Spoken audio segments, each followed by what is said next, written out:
2026 সালে আপনারা যারা সেনজেন কান্ট্রি ভিজিট করতে চান তাদের জন্য আজকের এই ভিডিওটি খুব ইম্পর্টেন্ট। শুধুমাত্র কান্ট্রি সিলেকশনে ভুল করার কারণে হিউজ বড় একটা গ্রুপ কিন্তু সেনজেন ভিসা রিফিউজ হয় বা নিশ্চিত রিজেকশনের দিকে যায়। এ কারণে অনেকের বড় প্রশ্ন থাকে যে এই মুহূর্তে কোন কান্ট্রিতে সেনজেন ভিসার জন্য আবেদন করলে আমি খুব সহজেই ভিসা পেতে পারি, আর তার পাশাপাশি কান্ট্রি সিলেকশন ছাড়াও আর অন্যান্য কোন কোন সাইট ডেভেলপ করলে আপনার সেনজেন ভিসাটা নিশ্চিত হতে পারে, সেটাই আলোচনা করব আজকের এই ভিডিওতে।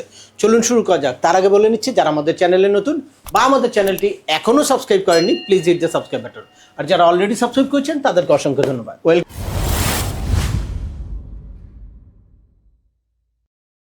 বিজনেস টিপস 360 চ্যানেলের পক্ষ থেকে আপনাদের সবাইকে স্বাগত জানাই। আমি সিএম আমিনুল বাহার।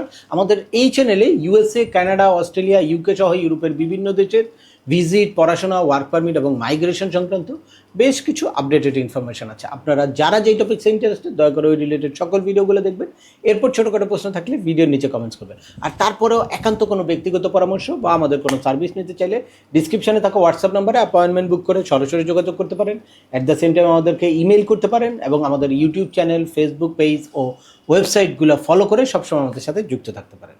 এনিওয়ে, চলে আসে আজকের মূল আলোচনা। আপনার যারা 2026-এ সেনজেন ভিসার জন্য আবেদন করতে চাচ্ছেন বা বারবার আবেদন করে আপনারা রিফিউজ হয়েছেন, তাদের জন্য আজকের এই ভিডিওর মাধ্যমে আপনারা একদম ক্লিয়ার ধারণা পাবেন যে কি কারণে আপনারা রিফিউজ হয়েছেন। আপনারা একটু আপনাদের ফাইলটা অ্যানালাইসিস করলে অনেকের সাথেই মিলে যাবে। আর যারা নতুন করে আবেদন করতে চাচ্ছেন তাদের জন্য একটা গ্রেট অপরচুনিটি হবে এই ভিডিওটা।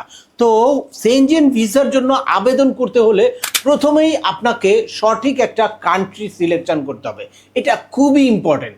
আপনার জানতে হবে যে এই মুহূর্তে বা এই 2026-এ কোন দেশের ভিসা রেশিও ভালো থাকবে। নর্মালি আপনারা গুগলে সার্চ করলে বা যে কোনো সার্চ ইঞ্জিন বা এখন এআই আছে বা ইউটিউবে কন্টেন্ট পাবেন, সেখানে দেখবেন আপনারা আইসল্যান্ড, লিথুনিয়া, লাটভিয়া, লুক্সেমবার্গ এইসব কান্ট্রির ভিসা রেশিও ভালো। তাই অনেকেই কি করে এইসব কান্ট্রিতে ভিসার জন্য আবেদন করতে চায়, আর সেক্ষেত্রে গিয়ে দেখে যে র্যান্ডাম রিফিউজ হয়। আমাদের কাছে ইউজ এরকম আছে অনেকে, যে আমি শুনেছি আইসল্যান্ডে হিউজ ভিসার রেশিও, লিথুনিয়ায়, লাটভিয়ায় হিউজ ভিসার রেশিও, তো ওখানে আমি আবেদন করলাম কিন্তু ওখানে আমি রিফিউজ হয়েছি, বা আমাকে কোনো এজেন্সি বলেছে ওই দেশের ভিসার রেশিও অনেক ভালো, আপনারা এই দেশে ভিসা আবেদন করলেই ভিসা পেয়ে যাবেন, কিন্তু আমার ভিসা রিফিউজ হচ্ছে। তো এর কারণ হচ্ছে বাংলাদেশিদের জন্য এই আইসল্যান্ড, লিথুনিয়া, লাটভিয়া, লুক্সেমবার্গ এইসব কান্ট্রিগুলা টিপিক্যাল ডেস্টিনেশন না। আপনি ওইসব কান্ট্রিতে আবেদন করতে পারেন, হ্যাঁ এটা আসলেই ওইসব দেশের ভিসার রেশিও ভালো ওয়ার্ল্ড ওয়াইড, কিন্তু আপনিও ওইসব দেশে আবেদন করতে পারেন যদি আপনার স্পেসিফিক কোনো পারপাস থাকে বা ওই দেশের সাথে কোনো কানেকশান থাকে। নর্মালি ট্যুরিস্ট ভিসার ক্ষেত্রে আপনি যদি একজন ট্যুরিস্ট হিসেবে বলেন আপনি এইসব কান্ট্রি ভিজিট করতে চাইবেন, ভিজিট করতে যাবেন, তাহলে এটা মানে লজিক্যাল হয় না বা রিয়েলিস্টিক হয় না। তারা জানে যে বাংলাদেশিদের জন্য টিপিক্যাল ডেস্টিনেশন কোনগুলা। লাইক বাংলাদেশিদের জন্য টিপিক্যাল ডেস্টিনেশন হচ্ছে ফ্রান্স হতে পারে, সুইজারল্যান্ড হতে পারে, তারপর জার্মানি হতে পারে, ইটালি হতে পারে, নেদারল্যান্ড হতে পারে। এইসব দেশগুলো কিন্তু বাংলাদেশিদের জন্য টিপিক্যাল ডেস্টিনেশন। বাংলাদেশিরা ঘুরতে গেলে এইসব দেশগুলোতে যায়। তো আপনি যদি হঠাৎ করে বলেন লুক্সেমবার্গ বা আইসল্যান্ড, লিথুনিয়া, লাটভিয়া, তাহলে এটা বোঝা যাবে যে এটা আসলে মানে কোনো কারণ নাই। হ্যাঁ, যদি আপনার ওইসব দেশে কোনো রকম কোনো কেরিয়ার ফেয়ার থাকে, কোনো ট্রেড শো থাকে, কোনো ইভেন্ট থাকে, কোনো সেমিনার থাকে, বা আপনার কোনো ফ্রেন্ডস, ফ্যামিলি মেম্বার থাকে, তাহলে আপনারা ওইসব দেশে আবেদন করতে পারেন। কিন্তু নর্মালি যদি আপনার কোনো সেরকম কানেকশন না থাকে তাহলে আপনাকে অবশ্যই টিপিক্যাল যেই ডেস্টিনেশনগুলো আছে এই ডেস্টিনেশনগুলোর কোনো কান্ট্রিতে আবেদন করতে হবে। আর সেক্ষেত্রে টিপিক্যাল ডেস্টিনেশনের কোন দেশের ভিসার এখনকার রেশিও ভালো এইটা আপনাদেরকে জানতে হবে। সেক্ষেত্রে আপনারা বাংলাদেশি হিসেবে যদি ট্যুরিস্ট ভিসার জন্য আবেদন করেন তাহলে আপনারা France, Germany, Italy, Switzerland, Netherland এইসব দেশগুলোর জন্য আবেদন করতে পারেন।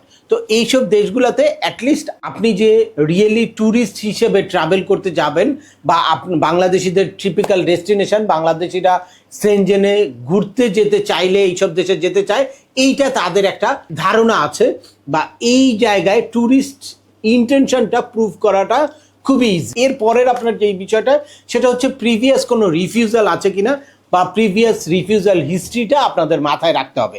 যদি প্রিভিয়াস কোনো রিফিউজাল হিস্ট্রি থাকে তাহলে সেইটার সাথে ম্যাচ করে, সেটার সাথে ডেভেলপ করে পরবর্তী ফাইলটা আপনার সাবমিট করতে হবে অবশ্যই, যাতে প্রিভিয়াস হিস্ট্রি যেই কারণে আপনাকে করেছিল সেই কারণগুলো সলভ করে তারপর, বা সেই জায়গাগুলোকে ডেভেলপ করে তারপর আপনারা নতুন করে আবেদন করবেন। এই গেল দুইটা কারণ। এরপরে থার্ড যেই অপশনটা সেটা হচ্ছে সঠিক ভিসা টাইপ, অর্থাৎ কোন ভিসায় আপনি আবেদন করবেন বা আপনার প্রোফাইলের সাথে কোন ক্যাটাগরিটা ম্যাচ করে এটাও কিন্তু আপনার বুঝতে হবে। আপনি কি ভিজিট ভিসার জন্য আবেদন করার জন্য আপনার প্রোফাইলটা ঠিক আছে কিনা, নাকি আপনি স্টুডেন্ট ভিসায় করবেন, নাকি ওয়ার্ক পারমিটে করবেন, নাকি বিজনেস ভিসায় করবেন, এই জিনিসগুলো আপনাকে অবশ্যই সিলেক্ট করতে হবে। আর যদি কারো ফ্যামিলি থাকে ওইসব দেশে তাহলে ফ্যামিলির ইউনিফিকেশন ক্যাটাগরিতেও আপনি আবেদন করতে পারেন।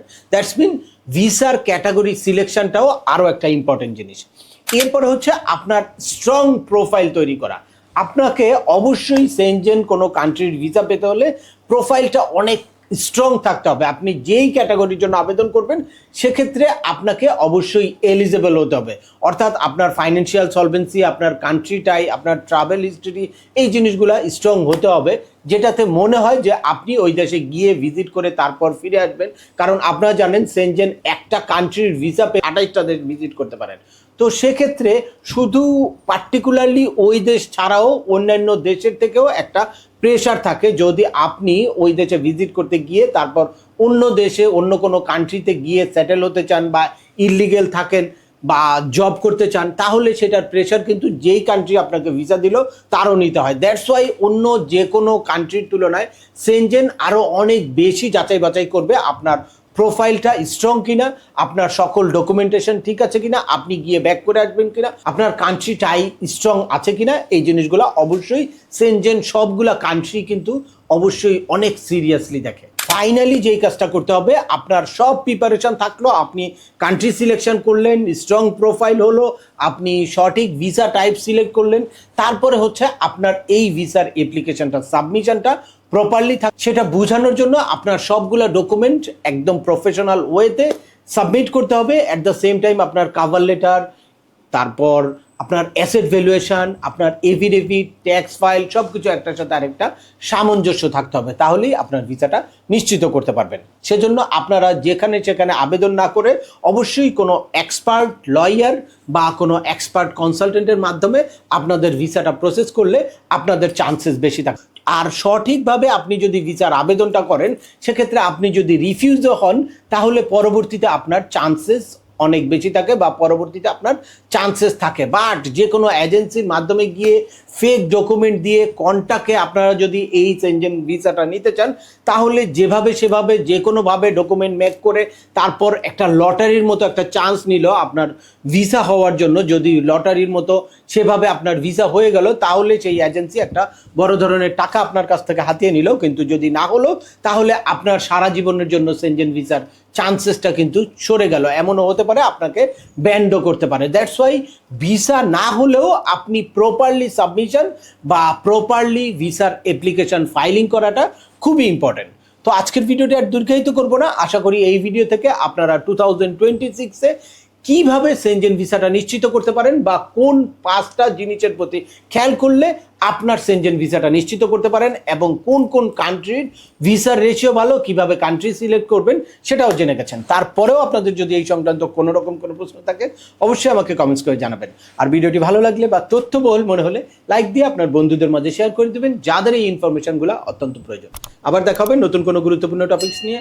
সে পর্যন্ত সবাই ভালো থাকবেন, সুস্থ থাকবেন এবং আমাদের চ্যানেলের সাথেই থাকবেন। আল্লাহ হাফেজ।